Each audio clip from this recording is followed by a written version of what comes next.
November 200 juta. Beli 200 juta dong ya. Tahun 2006.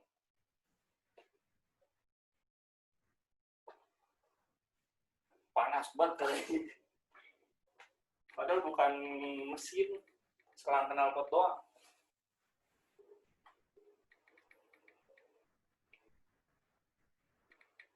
Suaranya sepet. Iya. Sengaja banget lagi digeber pas di terowongan.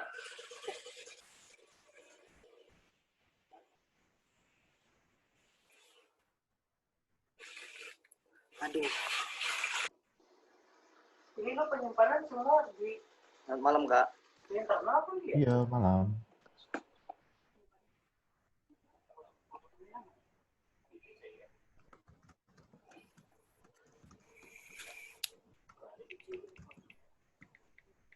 Mau kopinya semua?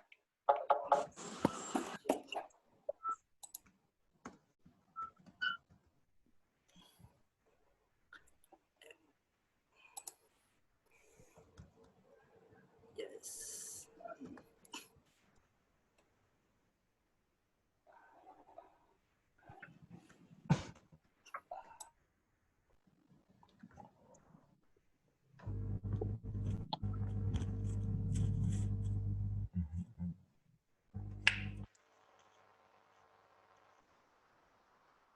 Halo Kak Bintang. Halo. Udah nunggu dari tadi ya Kak? Enggak, baru sih. Kak Bintang nih tinggalnya di mana sih sekarang? Di Bandung Eh, apa Jakarta ya? Di Jakarta kok.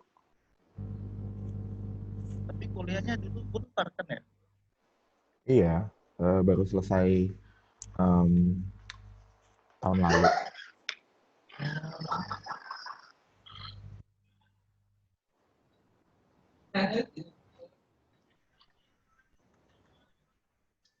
Nah ini udah komplit nih. Jadi ada yang mau di Gir.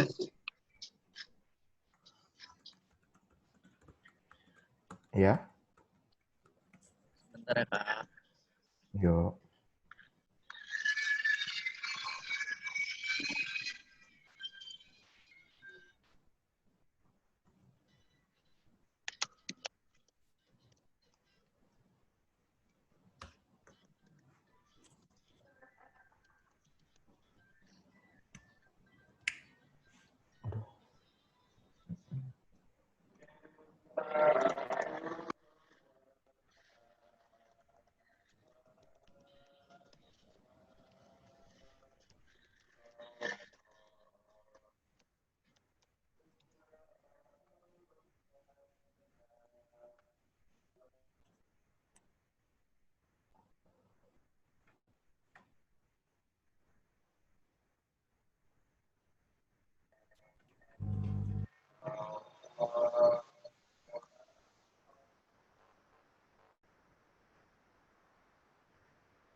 Suara masjid kedengeran nggak ya?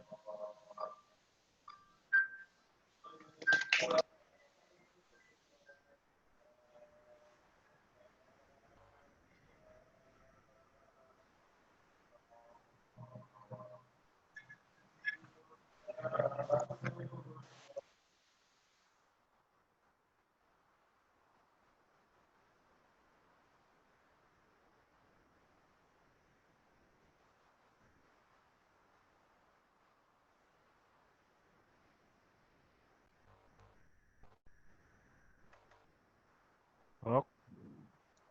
Ya. Kita mulainya bisa habis azan aja nggak ya? Soalnya ini dekat banget sama masjid sih rumahku nih. Pasti nanti suaranya kedengeran banget.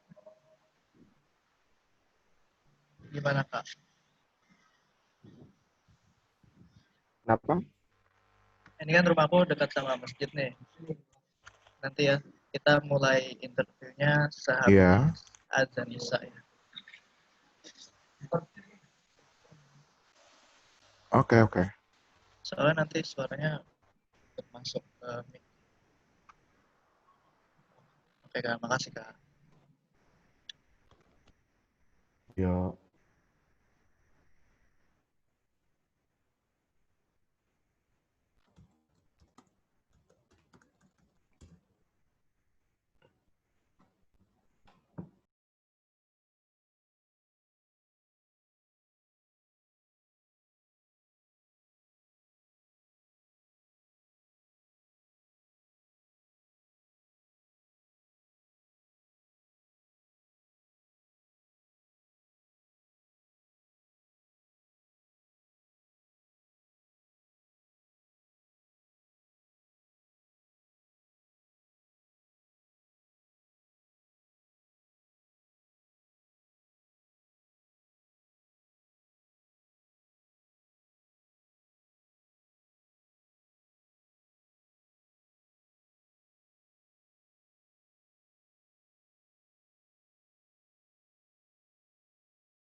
Gimana Fajar, udah selesai belum azannya?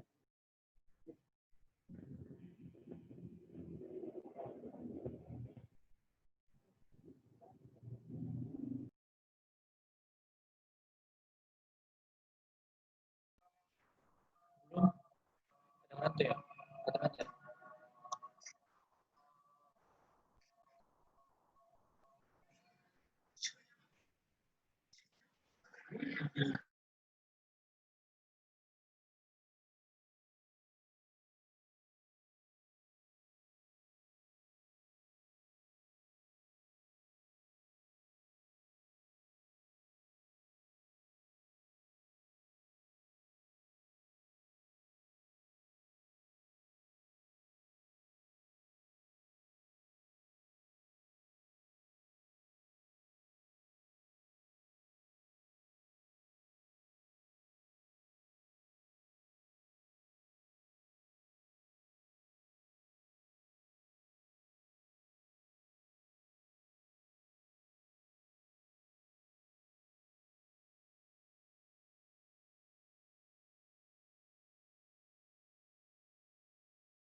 Halo, udah bisa kita mulai nih. Kayaknya belum deh, ini di tempat sini malah baru azan, tapi nggak apa-apa sih, dimulai aja acaranya. Kak Mulai aja nggak Bintang. apa.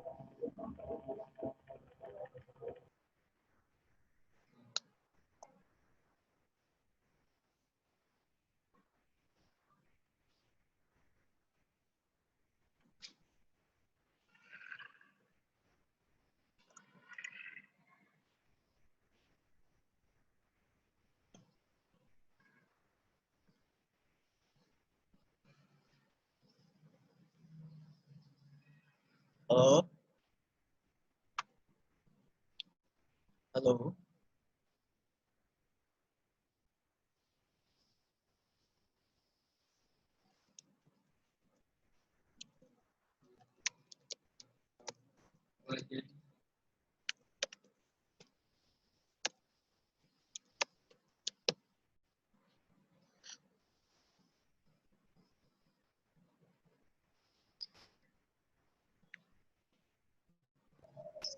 Halo Kak Bintang, bisa kita mulai?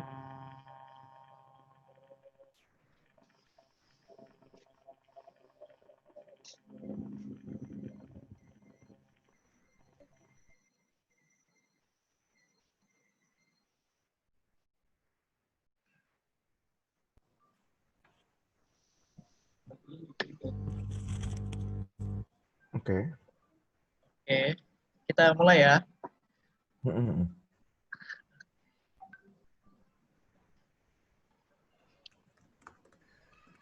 Selamat malam teman-teman semua. Selamat malam juga buat Kak Bintang Lestada. Terima kasih udah meluangkan waktunya untuk hadir pada acara interview kita malam ini. Kali ini Iya. kita akan mewawancarai Kak Bintang Lestada. Perlu untuk kita ketahui, Kak Bintang Lestada ini adalah seorang jurnalis. Jurnalis ya Kak ya? Di Whiteboard Journal dan Vice ID. Jurnal Kak Lestada ini sangatlah unik karena setiap jurnal yang dibuatnya adalah tentang LGBT dan queer. Nah, ini gue mau ngasih lihat juga nih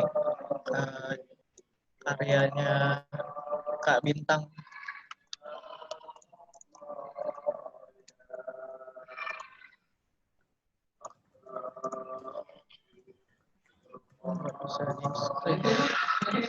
Ada bisa dilihat di vice.com tentang Lestada. Di situ ada banyak banget nih jurnalnya Kak Bintang ya Kak. Ada 8 ya Kak.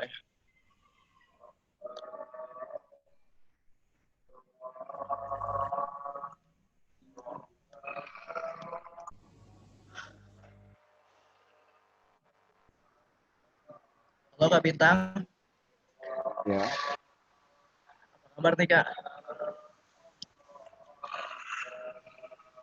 Sorry, suaranya putus-putus. Halo Kak Bintang, apa kabar? Ya. Baik. Baik, baik. Sekarang sibuk apa aja nih Kak? Gue sekarang sibuk kerja aja sih. Jadi tuh kayak gue itu not so much as a full-time writer di Whiteboard Journal atau di Vice, tapi gue lebih ke kontributor gitu. Oh gitu. Those articles that you have seen, kayak artikel-artikel yang udah lo lihat semua itu tuh gue freelance semua gitu. Jadi kayak I'm not employed in the publications gitu. Iya. Kalau gue sih sekarang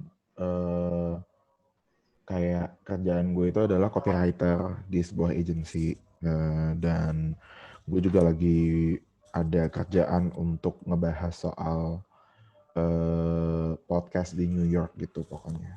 Jadi gitu deh.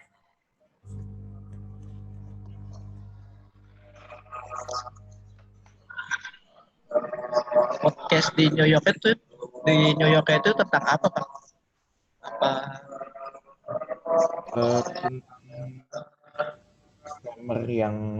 Tentang scammer yang menipu beberapa orang dari Hollywood untuk kerja di Indonesia.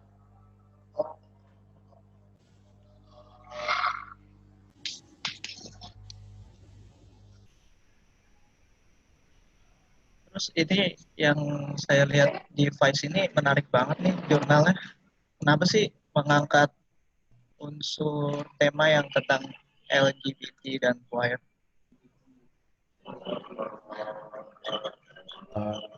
Oke, I think karena pertama kayak writer, kayak you have to know what you're writing about gitu. Jadi kayak pertama ya adalah write what you know gitu. What I know adalah my identity as a queer person dan juga kayak the queer life in Indonesia gitu. Jadi it's only fair untuk gue mengangkat kayak perspektif orang-orang yang termarginalisasi di di Indonesia yang emang budayanya sangat cis heteropatriarki gitu. Dan it's very important juga untuk kayak bring awareness juga gitu that being queer is always political gitu. The fact that being queer will always kayak apa sih, kayak lo tahu kan kayak apa sih quotes kayak the personal is always political gitu. Jadi kayak hal-hal yang personal itu emang kadang kan biasa orang kayak ini kan cuma bercandaan doang, kayak why do you make it personal, because everything is political to us gitu. Being queer is political in Indonesia because Indonesia is a very conservative country with the most Muslim population in the world yang currently in the stage of going into neoliberalism, almost fascism. Jadi kayak it's best for me untuk kayak emphasize dan highlight kehidupan tentang queer people di Indonesia gitu. Menarik banget ya teman. Queer.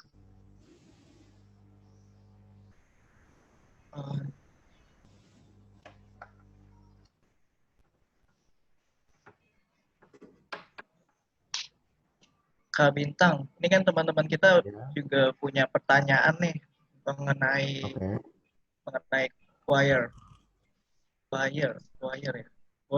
film and creative industry yang ada di Indonesia. Queer.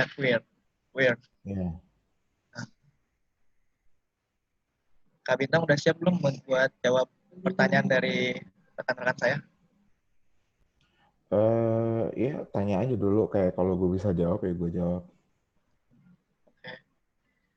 Tema kita pada malam ini adalah the Queer Film Festival and Creative Industry. Langsung aja pertanyaan. Oh ya, kita ada kurang lebih ada 13 pertanyaan, Kak. Oke. Nanti satu orang itu akan mengajukan tiga pertanyaan.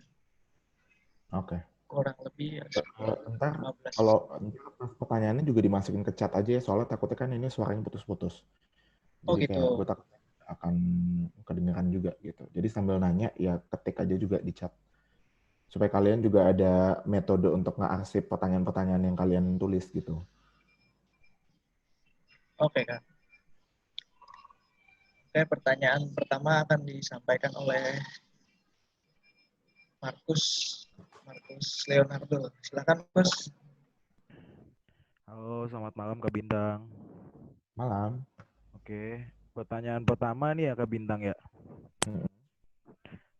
Ini dengan film sebagai bagian dari ekonomi kreatif, implikasinya film ini kan pasti kan menarik nih buat para pemodal besar yang terlibat dalam industri film ini buat ngedapetin keuntungan dari bisnis dunia perfilman.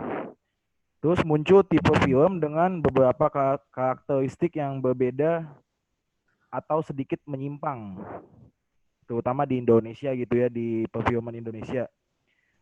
Ini apakah ini bisa menjadi bisnis yang menarik buat para pemodal atau cuma sekedar penyampaian aspirasi doang lewat film? Menurut Kak Bintang gimana tuh? Oke, pertama adalah eh, mari kita eh, mari kita kayak deconstruct dulu kayak what does it mean to be menyimpang gitu. Karena menyimpang is just another apa ya derogatory term for kontroversial gitu. Dan memang untuk queer issues di Indonesia emang sangat kontroversial gitu. But it doesn't mean that it's menyimpang gitu. Menyimpang dan berbeda adalah kata-kata yang sebenarnya emang udah tabu gitu, especially for queer people. Karena kayak we're normal, kayak we're just like all of you gitu. It's just that our perspectives and our lives kayak nggak dapat banyak coverage daripada kehidupan-kehidupan orang-orang cis hetero gitu. Also itu yang pertama. Terus untuk pertanyaan bisnis yang menarik untuk para pemodal, honestly, kayak when we talk about film as a business, kayak itu akan selalu kayak apa sih namanya kayak it doesn't really go together gitu. Karena apalagi dengan ada streaming gitu, kayak film-film kayak filmmaker yang baru gitu, ketika mereka masukin film ke festival dan ditawarin untuk masuk ke website streaming gitu. Oke, pertama sebenarnya ya in terms of financial opportunity ya pasti kenceng banget dong karena lo ditawarin untuk apa sih kayak film lo masuk ke dalam distributor kayak the biggest distributor di mana orang-orang bisa apa sih namanya nonton film lo di mana aja gitu. But the downside of that adalah untuk filmmaker yang baru mulai nih ya, kasarnya kayak yang baru punya nama gitu, they don't have the opportunity untuk, oke, mungkin mereka punya pilihan untuk kayak, oke, kalau gue bikin film, kayak apa yang mau gue sampaikan gitu, kayak do I want to make film because I need money or do I want to make film that resonates with other people gitu. And mostly queer filmmakers, they tend to do the latter gitu. Mereka ingin menyampaikan ya aspirasinya gitu. Mereka ingin menyampaikan message-message yang ada gitu. Mereka pengen emphasize apa sih namanya perspektif yang nggak pernah diliatin di apa sih kayak kalangan general public ini. Gitu. Dan makanya dan memang untuk kayak let's say untuk para pemodal nih ya, kayak kalau kita lihat di distributor seperti A24 atau Neon, mereka lagi kencang banget nih tentang untuk narik-narik, untuk ngedistribute queer filmmakers gitu. A24 ada apa? Ada Moonlight, ada oke, yang gampang aja A24 ada Moonlight, yang di Neon itu ada Portrait of a Lady on Fire. Two very distinct queer films made by queer filmmakers. Barry Jenkins gak queer sih, tapi Celine Sciamma yang bikin Portrait of a Lady on Fire is queer, is a lesbian. Jadi kayak dan kayak unbeknownst to us, ini dua film ini sukses banget nih. Dua film ini sukses banget, bahkan Moonlight menang Best Picture gitu. So I think secara apa ya, secara bisnis ya bisa aja sih sebenarnya sukses. Tapi itu pun juga masih dalam landscape kayak pemodal ini pengen lihat kasarnya, pengen lihat these queer stories yang ended, yang kasarnya sangat apa ya, kayak sangat laten akan tragedi gitu. Jadi kayak rarely most queer stories yang kita lihat sekarang gitu, kayak not even queer stories, kayak let's just say gay stories gitu. Brokeback Mountain, yang satu meninggal. Apa sih, yang satu pokoknya kayak mereka nggak jadian. Terus yang satu lagi either meninggal atau kayak mereka balik ke jalan yang benar gitu. Jadi kayak apa sih namanya, sebenarnya ada aspirasi, tapi kayak aspirasi yang disampaikan juga kayak it's not the fact that message kayak ini kayak message yang dikasih sama mereka tuh bukan message kayak oh ada orang yang kayak gue di film kayak di luar, tapi lebih kayak oh if you are queer you're gonna end up either dead or poor or alone gitu. Ya tapi ya nggak dipungkirin juga kalau secara kesuksesan, secara untuk para pemodal ya itu kelihatannya kayak apa ya, kasarnya kayak gudang uang gitu, because it's honestly really sukses, apa ya, kayak ya bisa successful aja gitu.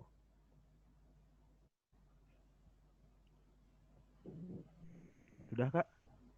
Mm-mm. Oke.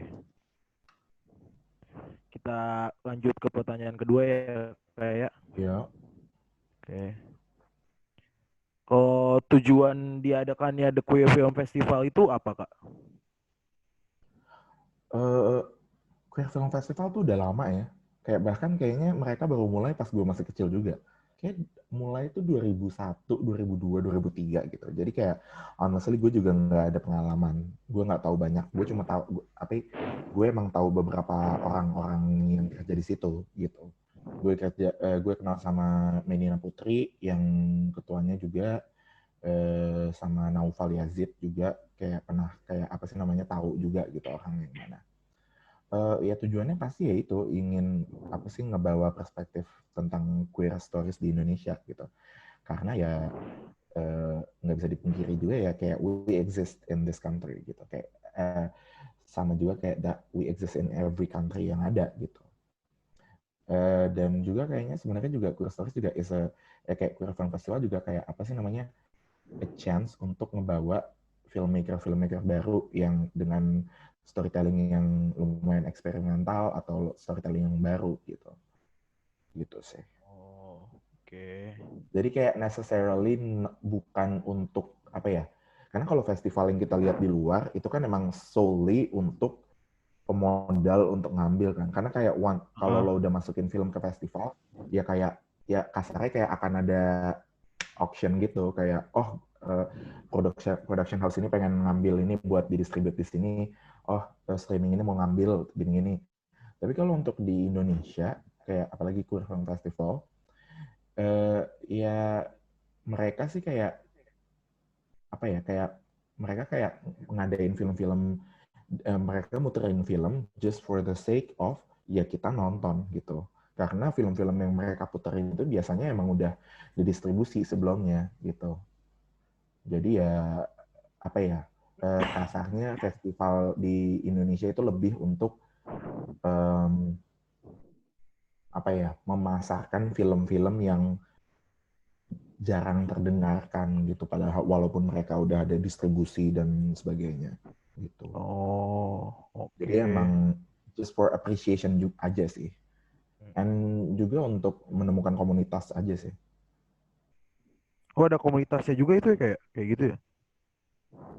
Tapi kayak bukan komunitas dengan ada nama, ada logo, ada apa gitu. It's just it's just people hanging out aja gitu. Oke.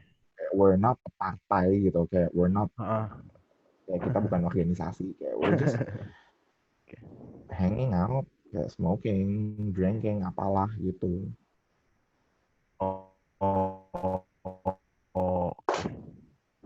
Untuk pertanyaan yang ketiga nih, seberapa ini agak riskan ya kayak sebelumnya, seberapa bahayanya film ini buat anak-anak di bawah umur kayaknya ini? Tergantung sih yang lo omongin film kayak gimana sih. Karena kayak apa sih namanya? Karena apa sih namanya? Ya gini sih, kayak it's a very kayak kasarnya gini, kayak film festival manapun kayak itu bukan lingkungan anak-anak gitu, karena kayak first of all kayak orang-orang berkelibaran di mana-mana, kayak ada apa sih namanya,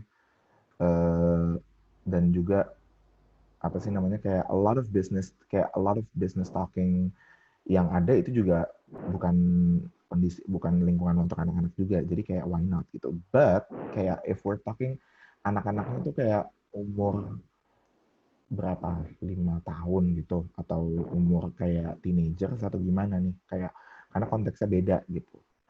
Karena ya apa ya, kayak maksud gue kayak ngapain lo ngasih lihat film dewasa ke anak-anak gitu. Kalaupun lo kasih dan lo bilang kayak oh ini bahaya, kayak what does it say? Kayak it says that you're a bad parent. It's not about us gitu. Karena kayak that's why ada rating film. Karena rating film ngasih tahu kayak oh ini PG-13, oh ini restricted, oh ini khusus PG-17 gitu. Ya kalau lo ngasih lihat ke anak-anak terus lo bilang itu bahaya, ya itu salah lo. Karena kayak kayak we make films for our audiences, dan censorship udah ngasih tahu kayak oh ini untuk umur segini. Kalau lo ngasih lihat ke anak kecil kayak that's kind of your fault. It's because you're a bad parent. Gitu sih. Oke. Terima kasih ya kayak untuk Iya. pertanyaan selanjutnya nanti dilanjutin sama teman saya nih. Giwi ya, dilanjutkan oleh Riyaldi Giwi, Kak. Oke, makasih ya, Kak. Iya. Halo Kak, ending. Iya. Saya akan mengajukan beberapa pertanyaan. Agak nggak kedengeran, putus-putus. Saya akan mengajukan sama halnya seperti teman saya. Yang pertama sih, saya mau nanya, apakah ada sangkut paut film queer dengan politik? Kenapa nggak kedengeran? Apakah di film queer ada campur tangan atau ada sangkut pautnya dengan politik, Kak? Adakah kepentingan politik? Nah, it's just like I said sih, kayak every stories that we tell, mau seberapa laid back-nya, kayak it's always gonna be political. Karena gini, kayak dan itu pun nggak cuma about queer film, all work of art, any book that you've read, any music that you listen to, kayak kayak any films that you watch, kayak semua work of art yang ada di dunia ini political. Karena kayak art doesn't exist in a vacuum gitu loh. Jadi kayak ketika lo membuat seni, itu akan selalu being infused, akan selalu terinfluence dengan pandangan lo. Dan pandangan lo itu adalah dan pandangan lo sebagai orang itu akan selalu politikal gitu. If let's say kasarnya gini deh, ini buku Beloved by Toni Morrison. Dia nulis soal tentang slavery in America. Mungkin untuk orang-orang biasa kayak mungkin untuk kita kayak oh this sounds like a really great read.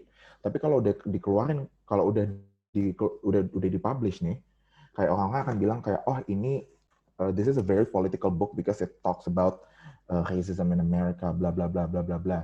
Sama halnya seperti kalau kita nonton film kita nonton film Eva I'm in Love deh contohnya. Eva I'm in Love kan plotnya soal Shandy Aulia ketemu sama this guy. Terus Shandy Aulia tuh kalau nggak salah juga punya kayak orang tuanya juga super kayak super protektif kan. It is political karena kayak in a way it means that as a woman kayak as a woman you have limitations, kayak mau gimana pun you have limitations in that you cannot perform fully as a person di sekitar lingkungan lo gitu loh.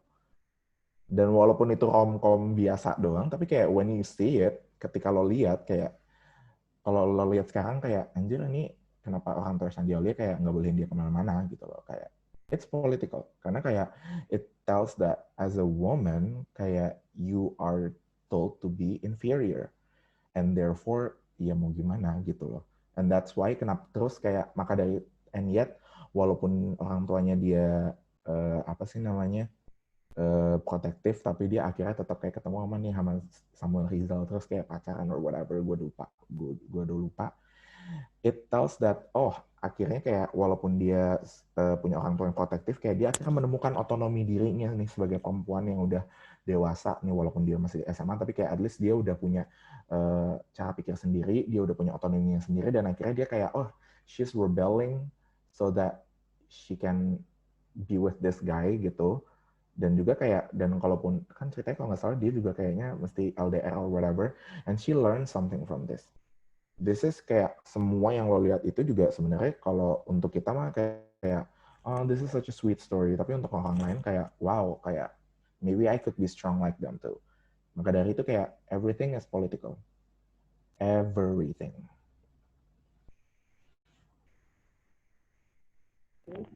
Baik Kak, ini ada pertanyaan selanjutnya. Saya punya satu contoh dari Anda. Bahwasanya di Australia mendukung film queer festival ini untuk meningkatkan industri kreatifnya. Ya. Untuk meningkatkan wisatanya juga. Apakah ini bisa terjadi di Indonesia untuk meningkatkan industri kreatifnya? Mungkin kalau kurang jelas ada pertanyaannya di chat ya Kak. Iya. Gimana ya? Indonesia sih apa ya? Oke. Kalau diomongin bisa mah ya ada gitu, kesempatannya pasti ada gitu. But if we're talking about seberapa bisa, it's gonna be a long way. Karena gini, kayak apa ya? Australia kan isinya orang-orang kulit putih semua kan. Kayak apa sih maksud gue, kayak mayoritasnya orang-orang kulit putih. Karena mereka karena mereka negara ya karena mereka benua yang isinya colonizers gitu. Nah, waktu itu pertama kali mereka datang ke Australia, ya they see Aboriginal people, terus kayak they deem mereka itu primitif, nggak boleh ada gitu. Nggak ada gitu. Akhirnya mereka dikolonisasi. Terus habis itu kayak pertama mereka melihat kayak ada apa sih namanya, there's this queer culture gitu. Ada orang yang punya gender ketiga lah, ada orang yang kayak apa sih namanya berhubungan sama jenis or whatever gitu. Terus pertama mereka ngelihat itu, ini primitif, nggak boleh ada gitu. Terus ketika udah mulai ada uprising gitu dari queer people, terus habis itu mereka lihat bahwa kayak queer people needs to be kayak we deserve to exist gitu. Maka dari itu akhirnya orang-orang ini, gue ngomongnya kayak kasarnya nih ya, kayak orang these white men gitu, mereka ngelihatnya kayak ini they do deserve to exist gitu. Terus mereka ngelihat ke corporate, terus habis itu kayak akhir-akhir ini corporations juga akhirnya kayak Pride Month bla bla bla, karena mereka melihat queer people sebagai market gitu. Makanya mereka kayak apa sih namanya they try to grab all the money that they have kayak supaya queer people kayak keep buying their products. Oke. Intinya Australia mendukung queer films karena untuk meningkatkan industri kreatif di negaranya. Ini basically cuma kasarnya kayak just saying that we need queer people to be capitalists as well gitu loh. Tapi emang mungkin mereka juga berpikir bahwa kayak there are some queer filmmakers that deserve to have their works ditonton sama semua orang gitu. Tapi itu karena di Australia pertama they already have a large community, kayak a large community of queer people yang udah diterima oleh general public secara hukum, secara sosial juga gitu. Kalau di Indonesia, negara konservatif, apa sih namanya, infusion of religion to politics, terus juga apa sih namanya, penghapusan budaya juga gitu loh.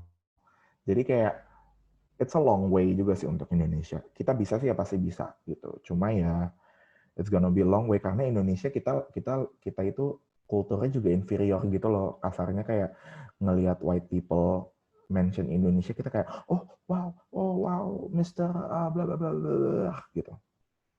Ya kalau kayak gitu aja masih gelagapan ya, apalagi untuk apa sih namanya meningkatkan apa sih industri kreatif aja, apa ya kasar kayak jika meningkatkan industri kreatif aja masih catering to white people, masih kayak mencoba untuk apa sih kayak appease to white people, kayak it's gonna be a long way untuk Indonesia mendukung queer filmmakers dari Indonesia gitu. Jelas gak sih? Jelas Jelas Kak? Kak. Oke, pertanyaan terakhir dari saya sih, ini ada sangkut pautnya dengan pertanyaan yang sebelumnya Kak, yang sudah saya tanyakan. Dengan adanya The Queer Festival ini, apakah bisa mempengaruhi banyak orang dan menilai kaum LGBT itu dipandang sebagai sebelah mata, menjadi sesuatu yang tadinya tabu sekarang jadi normal gitu. Jadi mandang si kaum LGBT sekarang jadi normal. Yeah, I think representation always matters sih. Betul, sorry gue dari tadi ngomong pakai bahasa Inggris karena gue bingung bahasa Indonesia gimana. Tapi representation always matters. Mau gimana pun juga gitu loh. No matter how performative it is, no matter how apa ya kayak ya no matter how performative it is, tapi ya emang representation always matters gitu. Kayak apa sih namanya, kayak semakin kesini orang semakin melihat bahwa kayak oh they're just like us gitu. Intinya sih gitu sih ya. Karena kayak normal itself is a biased perception.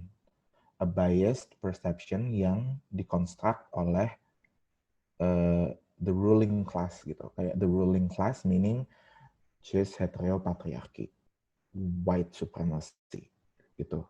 Jadi kayak karena kan kayak kita selama ini udah kayak selama ini kita udah kayak kepikiran kayak general public kayak apa yang diconsider normal? Oh, a white family living in the suburbs. Kayak it's not the normal, kayak it's not the normalcy. Itu cuma kayak karena kita udah diforsir banget dengan image ini, jadi ya udah kita ngelihatnya ini normal gitu. Padahal sebenarnya ya it's not really normal gitu. Kayak everything is kayak normal tuh sebenarnya nggak ada gitu loh. Normal is very subjective. Buat gue speaking like kayak buat gue talking about this to I presume kalian semua hetero, kayak buat gue ini apa ya, normal karena kayak that's what I do kalau ketemu orang-orang hetero gitu. Tapi but then again ya kayak gue ngeliatnya juga kayak ya udah kayak it's kayak oke, ini sering terjadi tapi kayak I wouldn't say this normal gitu, karena kayak kalaupun apa, karena emang harusnya nggak ada itu namanya normal. Seharusnya ya kita nggak harus ngomongin hal-hal ini secara tabu gitu. Seharusnya kita ngomongin ini secara konstruktif gitu.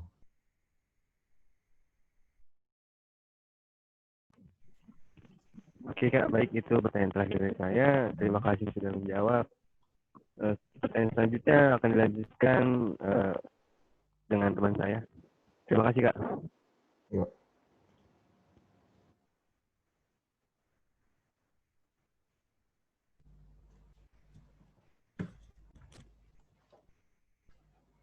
Aji. Selanjutnya Aji. Ji. Ya, halo Kak. Yuk. Selamat malam. Malam. Sini saya menanyakan tentang apakah film tersebut untuk menghilangkan diskriminasi terhadap kaum LGBT, Kak? Maksudnya gimana, sorry? Pertanyaan itu adalah apakah film tersebut untuk menghilangkan diskriminasi terhadap kaum LGBT? Filmnya tuh apa? Maksudnya kayak karena gini, kayak maksud gue tuh selama ini queer films itu adalah film-film yang mencerminkan kisah-kisah LGBTQ di Indonesia gitu. It doesn't mean that film queer itu bukan judulnya queer gitu, bukan. Kayak it's just the film, kayak kategori aja gitu loh kasarnya. Tapi kayak apakah film queer tersebut untuk menghilangkan diskriminasi? Oke, jadi dulu ada yang jadi kayak pada tahun 1990-an ada pergerakan yang namanya New Queer Cinema. Nah, jadi New Queer Cinema ini itu dilandasi kayak dibuat oleh beberapa filmmaker di Amerika gitu. Salah satunya kayak Todd Haynes kalau nggak salah. Jadi mereka itu ingin memperlihatkan tentang kasarnya tuh kayak bukan boleh tentang sama Greg Araki sama Todd Haynes itu salah satu orang-orang yang penting dalam New Queer Cinema.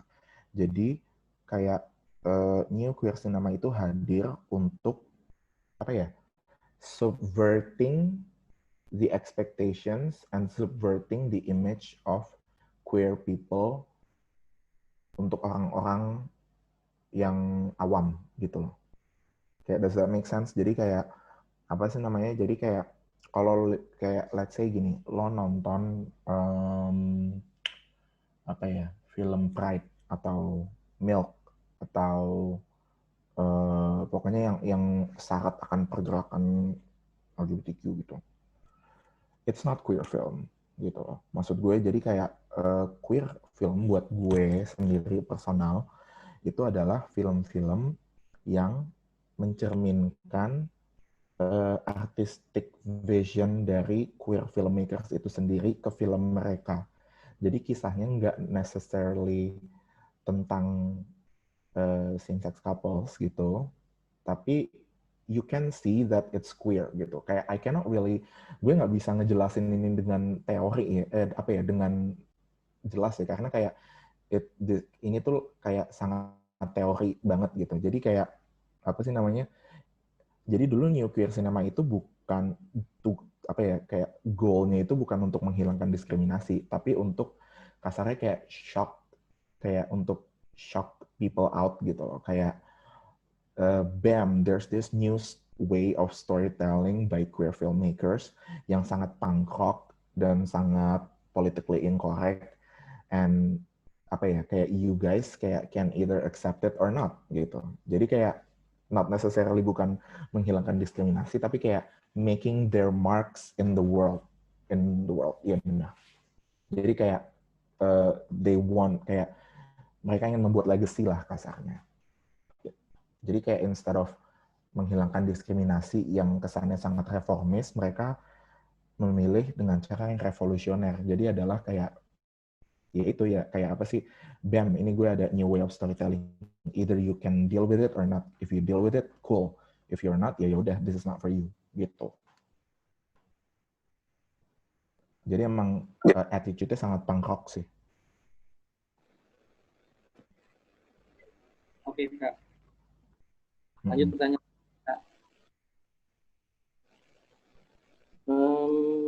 Putus-putus nih suaranya. Ada nggak suaranya? Halo? Iya. Halo? Iya. Ya. Udah. Ada positif dan negatifnya dari film tersebut?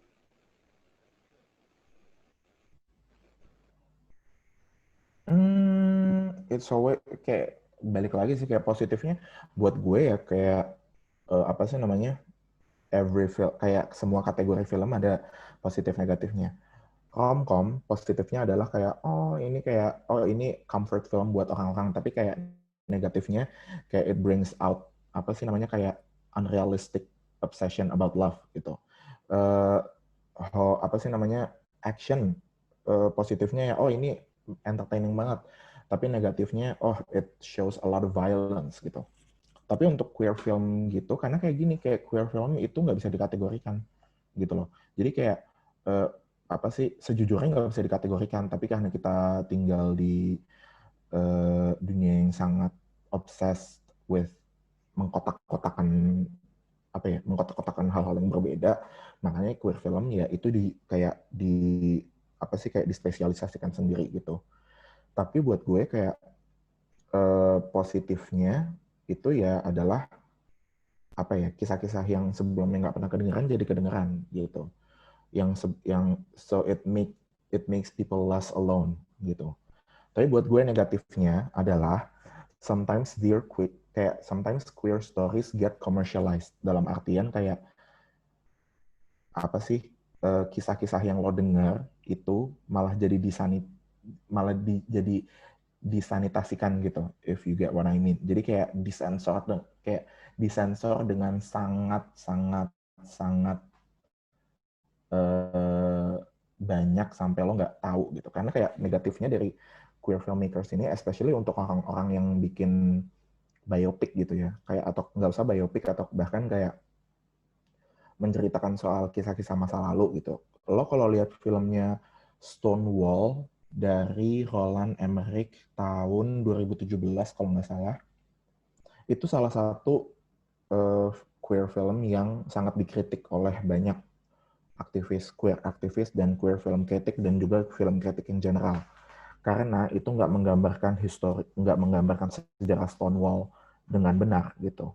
Dan di situ juga selain juga nggak menggambarkan sejarah dengan benar, tapi mereka juga menyusupi trope tuh kayak apa sih, kayak majas gitu, kayak majas film. Mereka kayak masukin trope tentang white savior complex. Jadi kayak first somehow Stonewall yang dikepalai oleh trans women, black and Latinx trans women pada saat itu, somehow di film kenapa malah jadi kayak this white gay man yang ribut ke polisi, kayak no, it's not the story at all. Itu negatifnya. Negatifnya adalah kayak karena jadi mereka kayak beberapa itu jadi dikomersialisasikan banget dan disanitasikan banget sampai akhirnya kayak ya udah kelihatannya tawar aja sih kalau lo lihat gitu. Kayak lo kalau nonton film let's say Love Simon gitu. Love Simon tuh apa sih namanya? Ya buat gue sih gue suka sih. Tapi kayak waktu itu orang-orang kritiknya ngelihat Love Simon tuh kayak this is not how kayak ini bukan cerita orang-orang remaja-remaja queer yang baru mulai come out gitu, atau mereka baru mulai tahu soal identitasnya. Ini bukan cerita remaja-remaja yang queer gitu. Karena kayak most of us kayak kita semua pada takutnya sama bully gitu. Mau gimana lagi, kayak either dibully sama orang tua atau dibully sama guru atau dibully sama temen gitu. Kayak it was not the story gitu. Negatifnya itu gitu loh. Jadi kayak ada penggambaran yang ya buat gue penggambarannya menyimpangnya kayak loh kenapa malah jadi catering to hetero people gitu loh. Gitu.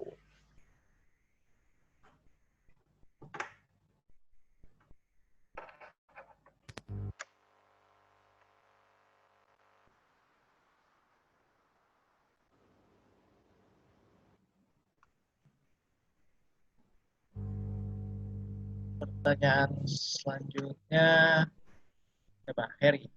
Her, mau tanya apa Her? Oke. Baik, malam Kak. Malam.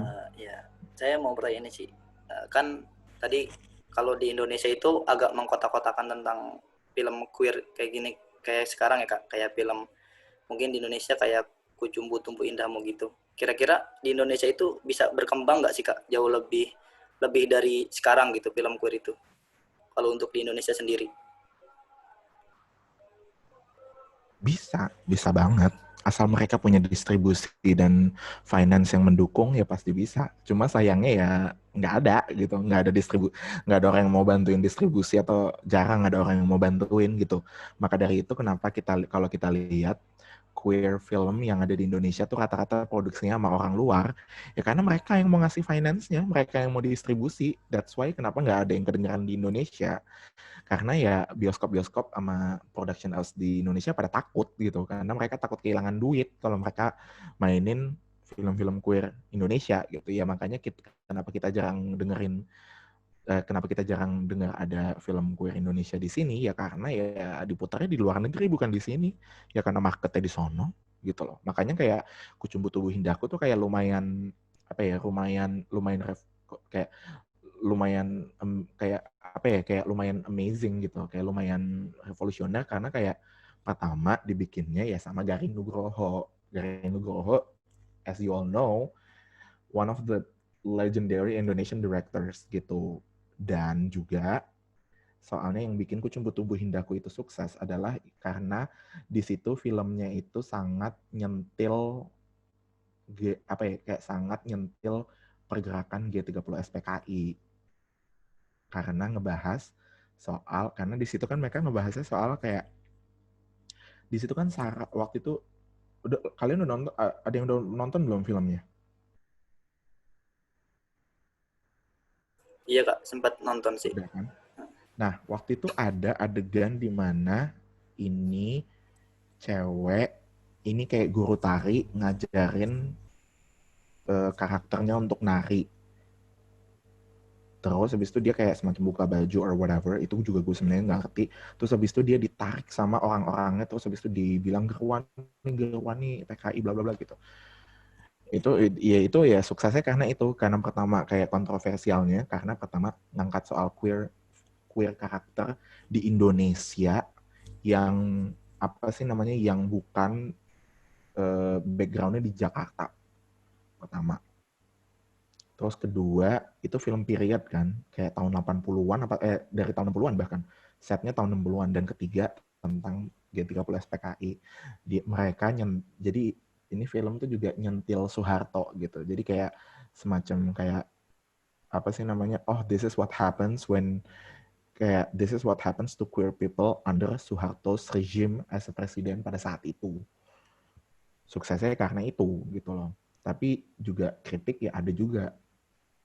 Kritiknya ya karena pertama yaitu kalau lo nonton itu kayaknya siapa sih namanya Juno tuh kayaknya kesannya hidupnya tuh nggak ada bahagianya, kayak tragedi isinya, kayak ya walaupun emang banyak orang-orang queer people yang apa sih dengan kisah yang tragedi, cuma kayak ya masa tragedi semua sih, kayak kita tuh pengen nonton tuh untuk escape the world, kayak we don't wanna live it in again, especially for queer people gitu. Dan juga kritik yang kedua adalah Garin Nugroho is a heterosexual man gitu. Jadi kayak waktu itu kritiknya adalah kayak ini kayak kenapa nih orang bikin kisah tentang queer stories gitu loh when they're not queer gitu. Sebenarnya ya ada dua, kayak ya kasarnya sih ya nggak apa-apa juga sih, karena kayak nama dia membantu gitu. But then again ya ntar kalau let's say kalau queer film udah kayak kasarnya udah dinormalisasikan di sini, yang disuruh bikin siapa? Orang-orang hetero dong. Terus queer filmmaker di Indonesia gimana? Ya gitu. Jadi kayak kritiknya kayak gitu. Selain faktor yang tadi itu, kira-kira faktor apa lain gitu ya, kayak mungkin budaya kita yang nggak masuk sama film queer itu, atau ada faktor lain Kak yang di luar yang kita tahu gitu Kak, tentang kenapa industri ini tuh nggak bisa berkembang jauh gitu di Indonesia? Putus-putus, sorry. Kedengeran nggak Kak suaranya? I assume ini soal kenapa queer film nggak berkembang di Indonesia. Kedengeran cuma putus-putus. Mungkin lebih ke faktornya Kak. Mungkin faktor kayak mungkin yang kita tahu kan budaya Indonesia itu agak melihat film queer kayak gitu mungkin agak ini ya, kurang ini respect atau apa. Nah, faktor selain yang kita tahu itu itu kira-kira apa? Ya karena itu kayak kasarnya ya people don't like change gitu. Emang harus kasarnya emang harus diforsir berkali-kali untuk menerima hal itu gitu loh kasarnya. Cuma ya faktornya tetap politik buat gue. Balik-baliknya semuanya ke politik. Semuanya ke politik. Kayak itu karena balik lagi personal is political gitu. Jadi kayak apa sih namanya? Gini, kalau kita lihat dari faktor agama kelihatan banget dong kenapa. Terus kedua faktor ekonomi, takutnya orang-orang pada nggak mau nonton lagi. Terus yang ketiga faktor sosial, terus takutnya kayak ini malah buat queer people jadi lebih terdiskriminasi. Keempat, kelima, keenam, itu semua political. Semuanya political. Kayak nggak ada faktor lain selain political buat gue. Karena kayak apa sih namanya? Ya apa sih? when people are talking about it, kayak it becomes political gitu. Jadi ya buat gue ya itu sih politik banget.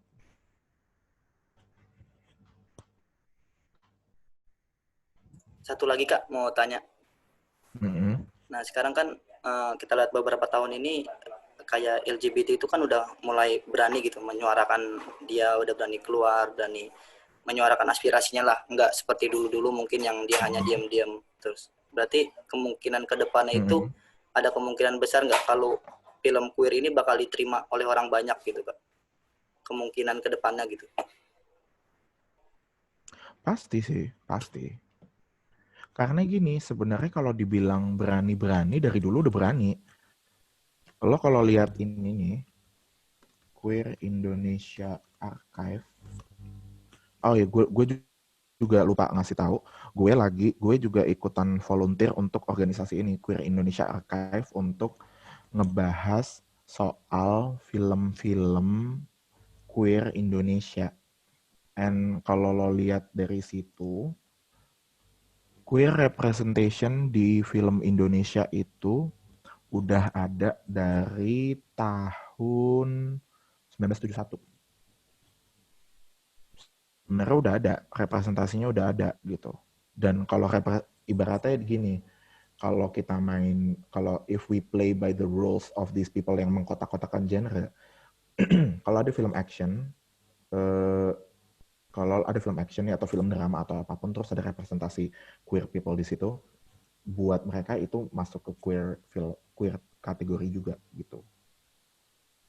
Jadi kayak apa sih namanya? Jadi sebenarnya gini sih, dulu tuh bahkan lebih sebenarnya bahkan dulu lebih normalize ya daripada sekarang. Kasarnya nih, kalau gue bilang semenjak Gus Dur dikudeta, itu udah mulai transisi tuh. Yang tadinya Indonesia negara sekuler, terus habis itu dari Gus Dur ke Habibie, habis itu pokoknya masuk ke SBY, Indonesia tuh udah mulai terislamisasi. Jadi dari situ kayak tiba-tiba semuanya jadi konservatif gitu. Jadi apa sih? Dan itu juga jadi jadi masuk ke pikiran orang-orang juga gitu loh, kayak orang-orang jadi kayak thinking that anything that is not hal-hal yang nggak ngebawa nilai-nilai Islam dinilai nggak sukses gitu.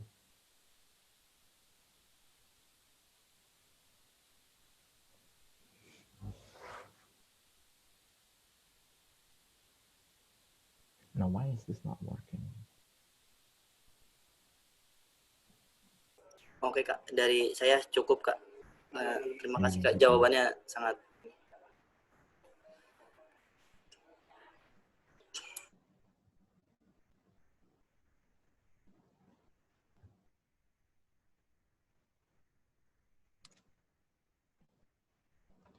Kedengeran nggak sih? Soalnya putus-putus deh di gue di sini freeze semua. Kedengeran Kak. Kedengeran kok Kak? Kedengeran kok.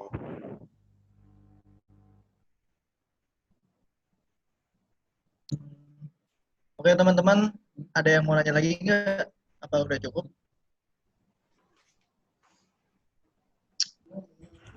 Kalau dari gue sih cukup kok. Satu lagi deh. Tapi kalau Kak ini lebih ke sharing sih Kak. Waktu itu saya pernah ngobrol sama salah satu kaum queer ya, bisa dibilang. Kan banyak kayak just say someone who's queer, nggak usah pakai kaum kayak udah kayak gue juga udah gerah gitu loh, kayak just say queer people, nggak apa-apa. Nah ya, terus saya waktu itu kan saya dengar orang ini pernah ada masalah ketika ketika orang-orang ngomong LGBT ke dia tuh dia udah cukup gerah sih Kak. Terus saya nanya, apakah Terus? ketika apakah lu nih misalkan lu bencong misalkan gue bilang gitu kan, ya, terus apakah itu bisa masuk penyakit? Dia bilang gitu. Banyak kan karena banyak kaum heterogen menganggap bahwa ketika laki-laki tidak selayaknya seharusnya jadi laki-laki itu dipandangnya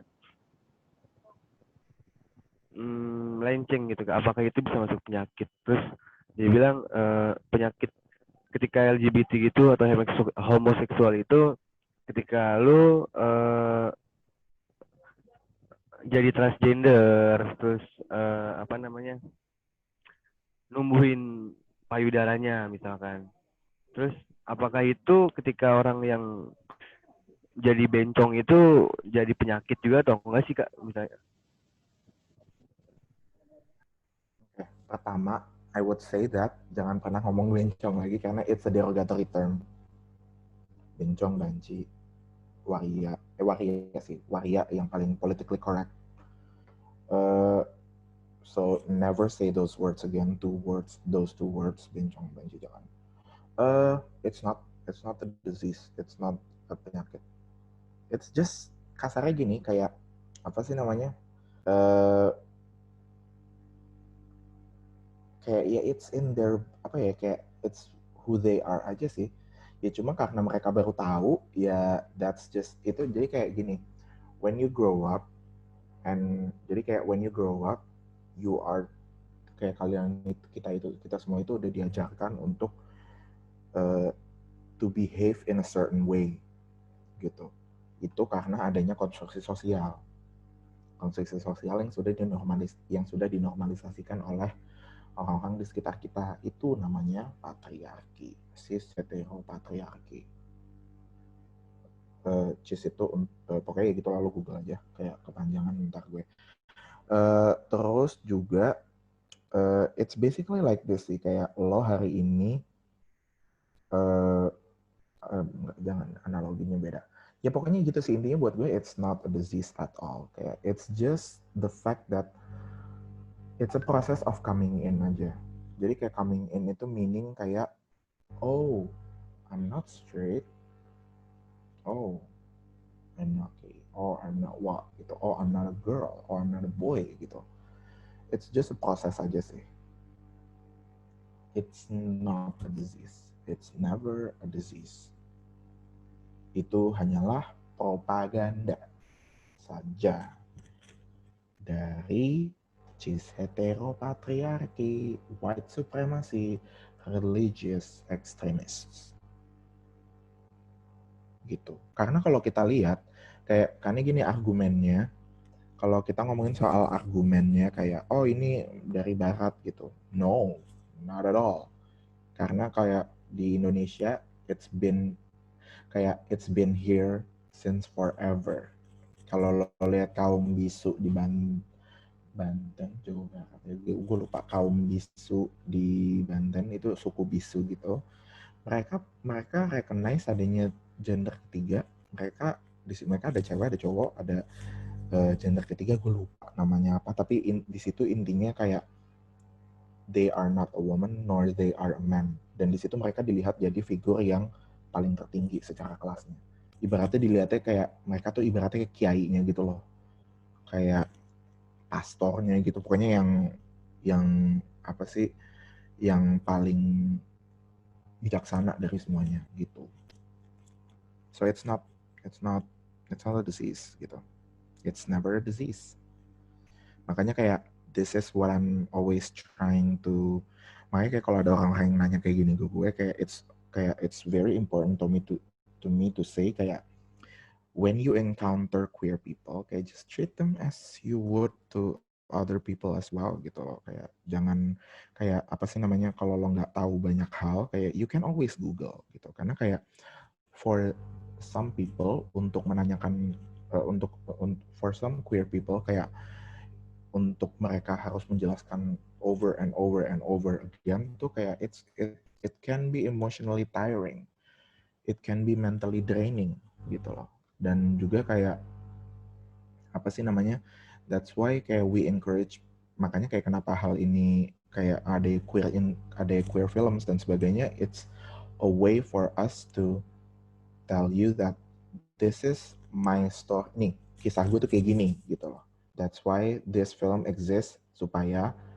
kalian tahu nih, kayak so you guys can understand me a little bit more and treat me as a human juga gitu, because we're not different as you are gitu ya, cuma emang lingkungan kita beda aja gitu.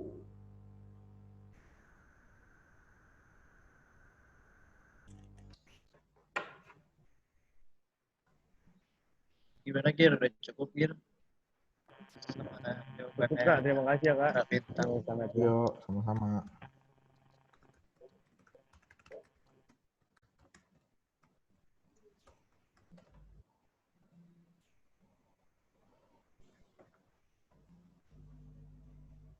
Oke Kak Bintang, makasih banyak atas Ya. waktunya dan pengetahuannya. Ini sangat tentunya Mm-mm. pasti akan jadi sesuatu yang bagi kita ya. Kita jujur kita baru tahu ada yang seperti ini gitu. Ada queer, ada LGBT di Indonesia ini. Really in 2020? That's why kayak makanya itu kayak that's why kayak you kayak it's important for people like you juga to be embracing queer people juga gitu loh. Karena kayak intinya gini, kayak apa sih namanya, kayak musuh kita tuh bukan queer people or whatever gitu loh. Musuh kita itu adalah orang-orang yang selama ini menguras kekayaan dunia gitu loh. Jadi kayak when we say that apa sih kayak semuanya politikal itu ya karena semuanya satu gitu. Musuh kita itu adalah orang-orang yang selama ini menjajah kita, yang selama ini mengeruk kekayaan kita, yang selama ini mengambil apa hal-hal hak-hak kita gitu. These are all our enemies gitu. Makanya that's why kayak apa sih we encourage straight people to be better at their allyship gitu. Allyship tuh kayak apa sih namanya, kayak it's a way to support queer people gitu. Gitu.